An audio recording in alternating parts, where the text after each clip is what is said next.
안녕하십니까. 신인균의 군사TV 디펜스 브리핑입니다. 자, 오늘도 역시 전 세계 각종 군사 안보, 국방, 무기 관련한 소식 중에 중요한 소식 간추려서 브리핑 하겠는데요. 특히 오늘은 우리 한국의 무기 체계들이 대량으로 등장을 해서 제가 아주 기분이 좋습니다. 뿌듯합니다. 자, 첫 번째 소식입니다. 한국판 미니 이지스함으로 불리는 차세대 한국형 구축함, 즉 KDDX의 두뇌 역할을 할 전투체계 개발 사업이 시작됐다는 소식입니다.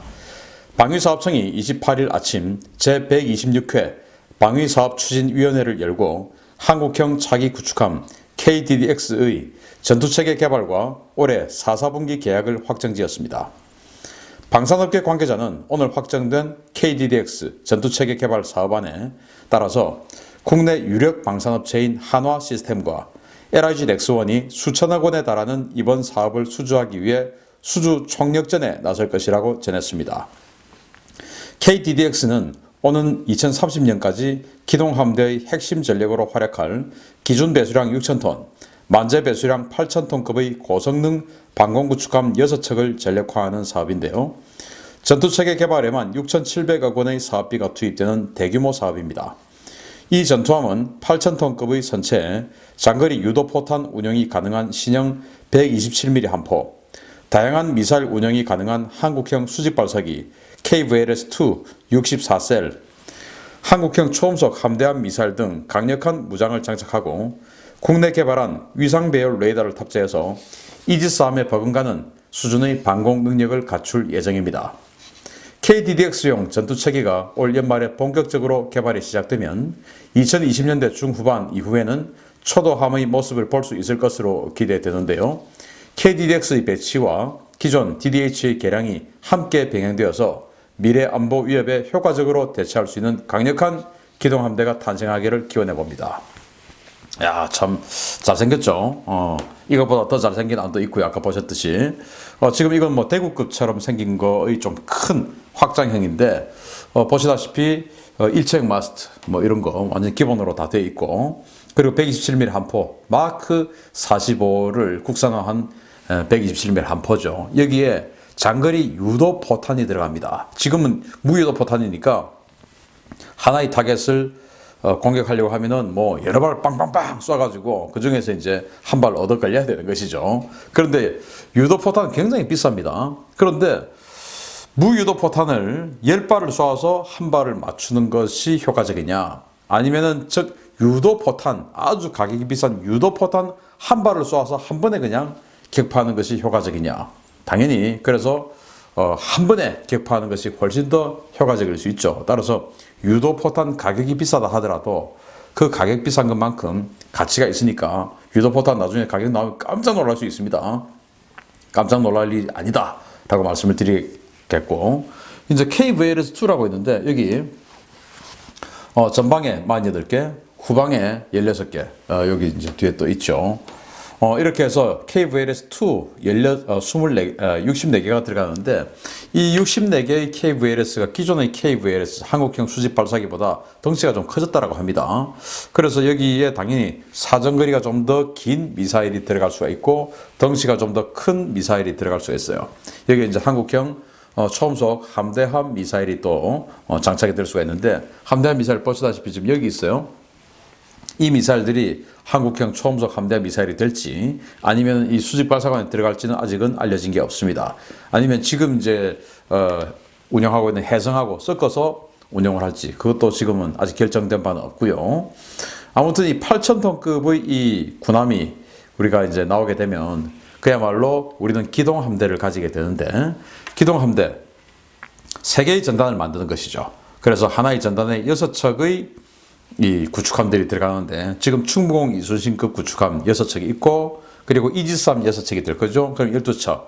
여기다가 이제 이 KDDX 6척 해서 18척의 우리 이제 중대형 구축함이 나옵니다. 그러면은 이 18척 가지고 6척씩 해서 3개의 기동 전단을 만드는 것이죠. 그래서 그 3개의 전단이 하나로 묶어서 기동 함대가 됩니다. 그 기동 함대의 사령부는 당연히 제주 해군기지가 될 것이고요. 지금 제주 해군기지가 이제 7전단이 있죠. 그 7전단이 3개의 전단으로 쪼개질 겁니다, 앞으로. 그래서 그 7전단이 아마 7함대 이렇게 해서 그 우리 기동 함대가 될 것이고요. 자, 정말 뭐 생각만 해도 가슴 뿌듯한데 여기에서 핵심적인 방공함, 함대 방공을 맡을 거예요.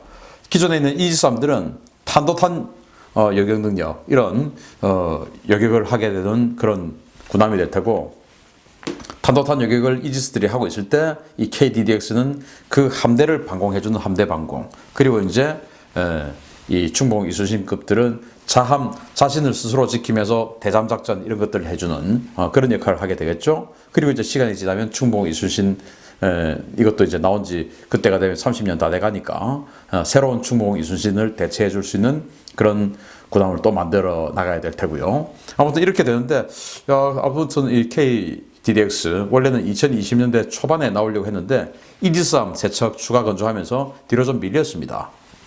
그게 좀 아쉽긴 한데 일본이 지금 5,000톤급 구축함 대량으로 건조하고 있는데 그것보다 성능이 좋게 나오길 기대하는데 뭐 지금 우리가 일본의 5,000톤급 구축함보다 10년 이상 뒤에 나오기 때문에 당연히 그것보다 훨씬 더 강력한 성능이 되어야 되는 것은 맞죠. 그렇게 돼야 됩니다. 그렇게 되기를 또 기대합니다. 제가 지금 이 말씀을 드리는 것은 그렇게 안 될까봐 제가 가지고 있는 정보는 그게 안 될 것 같아서 지금 드리는 말씀이에요. 우리 해군 여러분 정말 큰 꿈을 가지고 강력한 전투함 일본보다 10년 이상 더 늦게 나오는데 그거보다 더 센 거 반드시 만들어 주시기 바랍니다. 다음 소식입니다. 역시 국산 무기인데요. 노후화된 호크 미사일을 대체하는 한국형 중거리 방공 시스템 천궁이 이달 블락 1 버전의 최종 버전이 납품된다는 소식입니다. 지난 2015년부터 일선 배치가 시작된 중거리 방공 무기 천궁이 이달 최종 포대 물량 납품을 마무리했다고 방위사업청이 28일 밝혔습니다. 방사청은 1960년대부터 도입해 운용되던 미국제 호크 중거리 지대공 미사일을 대체하기 위해서 국내 개발된 천궁 시스템의 마지막 물량이 최근 공군에 납품될 것이라면서 이로써 천궁 블록 1 사업의 납품이 종료된다고 밝혔습니다. 천궁 블록 1은 러시아의 기술을 일부 지원받아서 국방과학연구소 주도로 자체 개발한 중거리 지대공 미사일 체계인데요. 15km 이내 고도에서 최대 40km 거리의 항공기를 요격할 수 있는 성능을 갖추었습니다. 군은 천궁을 더욱 개량해서 단거리 전술 탄도미사일 요격 능력을 부여한 천궁 블록 2를 개발했는데요. 이 미사일은 최대 25km 고도 그리고 45km급 사정거리에서 탄도미사일을 요격할 수 있어서 미국의 패트리어트 팩3 미사일과 유사한 성능을 가졌다는 것이 군의 평가입니다. 군 당국은 현재 천궁 블록 2의 개발을 거의 마무리했으며 곧 양산에 들어갈 예정인데요. 한국형 패트리어트 천궁 블록 2가 하루속히 배치되면서 북한의 탄도미사일에 대한 대응 능력이 보다 강화되기를 기대합니다. 자, 여기 천궁 미사일인데요. 미국의 호크 미사일 아마 다 기억하실 겁니다. 지금도 군 관련한 그런 뉴스들 보시면 호크 미사일 쫙 날아가는 거 많이 영상 나오죠. 근데 너무 오래됐죠. 1960년대부터 썼으니까요. 이 호크 미사일의 경쟁 기종이 소련의 SA-2입니다. 북한이 그 호크 미사일의 경쟁 기종인 SA-2를 북한 전역에 한 45개 포대 정도 배치를 해놓고 있죠. 그런데 우리도 이제 이 호크 미사일을 사실은 굉장히 많이 요소에 배치를 해놓고 있어요. 그 중에서 이 천궁 블록 1은 탄도탄은 요격 못합니다. 그냥 순항 미사일 그리고 이제 항공기 이런 것들만 격추를 할 수가 있죠. 호크 미사일도 그런데 이거를 원래는 7개 포대를 2023년까지 배치를 하기로 했어요. 7개 포대를. 그리고 그 다음에는 이제 블록 2 탄도탄을 요격할 수 있는 블록 2 버전으로 넘어가기로 했는데 지금 2020년 아닙니까? 2023년까지 7개 포대를 하기로 했는데 2020년에 블록 1을 조기 종료한다. 그래서 저는 이게 7개 포대가 아니고 대폭 준 숫자의 포대만 배치를 하고 블록 2, 즉 탄도탄을 요격할 수 있는 블록 2로 바로 넘어가구나 라고 판단이 됩니다. 왜냐하면 지금 이 이제 천궁을 배치한 이 시기에 북한이 집중적으로 탄도탄을 사격하기 시작했고 새로운 탄도탄이죠. 그러면서 북한이 핵개발 완성했다는 것은 이제 기존 사실이 됐죠. 그러니까 당연히 북한의 핵에 대응해야 됩니다. 그래서 전 송영무 국방부 장관이 이 천궁 블록 1보다 더 좋은 게 개발되면 천궁 블록 1 조기 종료하고 그거로 넘어간다. 이런 이야기를 했었죠. 그래서 천궁 블록 1은 7개 포대가 아니고 훨씬 더 적은 숫자만 지금 배치하고 종료하고 탄도탄 요격하는 블락2로 대량 배치로 넘어갈 것 같은데 그것도 이제 이미 지금 개발 완료돼서 평가 중이에요. 빨리 천궁 블락2 대량 배치해서 북한 탄도탄 요격할 수 있게 되기를 기대하겠습니다.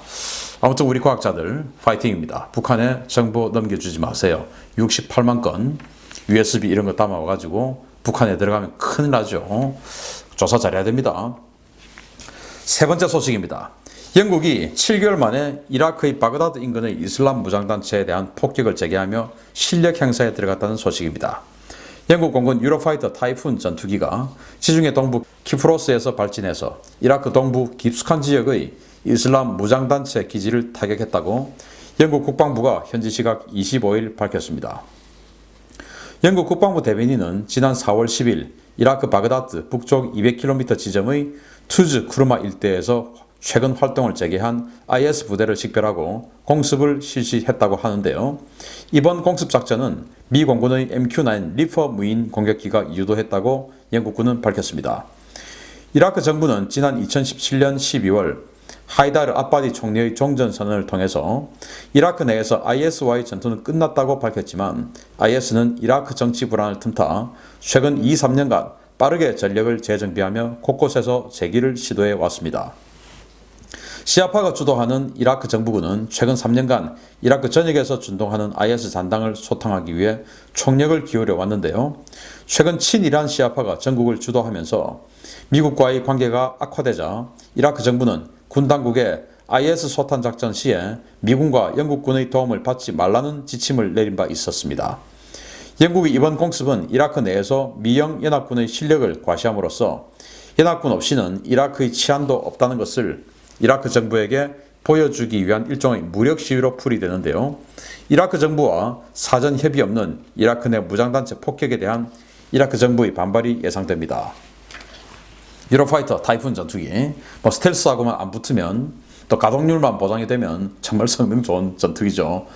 키프로스에서 출발해가지고 1000km를 날아가서 폭격을 하고 돌아왔습니다. 그리고 이제 이 폭격 유도는 미국의 MQ-9 리퍼 무인기가 이제 폭격 유도를 해주었고, 자, 이게 지금 이라크가 지금 애매한 상황이 지금 전개가 되고 있죠. 이라크는 최근에 총리가 불과 3주 만에 2명의 총리 지명자가 낙마했어요. 전부 이제 친미 인사입니다. 그래서 이라크를 지금 장악하고 있는 이 시아파 계열들이 이 미국과의 관계 단절을 위해서 친미 성향의 총리 지명자들 전부 낙마시키고 이제 친이란 계열의 총리 지명자를 지금 유도를 하고 있죠. 그러면서 앞으로 군사작전을 할 때 미군과 영국군 지원받지 마라 라는 지침까지 내렸습니다. 그런데 이 IS는 순위파인데 아주 과격파 순위파죠. 그래서 이라크 정부에게 IS는 굉장히 두려운 존재입니다. 또 이라크를 거의 반 이상 석권했던 적도 있기도 했고요. 그래서 이 IS가 이렇게 소멸 직전에 가게 된 것도 사실은 미국과 이런 서방연합군의 도움 때문 아니겠습니까? 그런데 만약에 정말로 이 상태에서 미군이 빠지고 영국군이 빠진다면 이들 IS 감당할 수 있어? 이제 이거 아니겠습니까? 사실 지금 폭격을 한 곳이 정말로 IS 부대인지 아닌지 그거는 우리 아무도 몰라요. 우리는 발표한 것만 알고 있으니까. 모든 것은 정치행위입니다. 그래서 이번 영국의 이런 정치행위의 끝단인 이런 군사작전을 통해서 이라크 정부, 니들이 지금 우리 도움 필요 없다고 하는데 우리가 나가는 순간 니들은 죽을 거야. 이란이 얘들 지금 해결해 줄 수 있을 것 같아? 안 돼. 그러니까 지금 이란의 대외 군사력 총괄 책임자인 이 쿠드스군 사령관이 지금 이라크 내에 들어와 가지고 지금 이라크를 자극하고 있지 않습니까? 이란이 니들 이 IS 해결해 줄 것 같아? 이란 지금 자기네들 내부도 지금 흔들려 가지고 주체 못하는 나라야. 그러면 니들 정권 흔들어서 니들 아웃되면은 누구 손해야? 그러니까 우리에게 함부로 하지 마. 이런 사인을 주기 위해서 영국군이 한번 이런 무력을 한번 보여준 것이 아니냐라는 생각도 한번 해봅니다. 야, 참 이 유로파이터 타이푼 이렇게 보니까 정말 대단한 무장 폭장 능력 그리고 가지고 있는 것 같고 참 잘생겼습니다. 그건 인정합니다. 마치겠습니다. 감사합니다.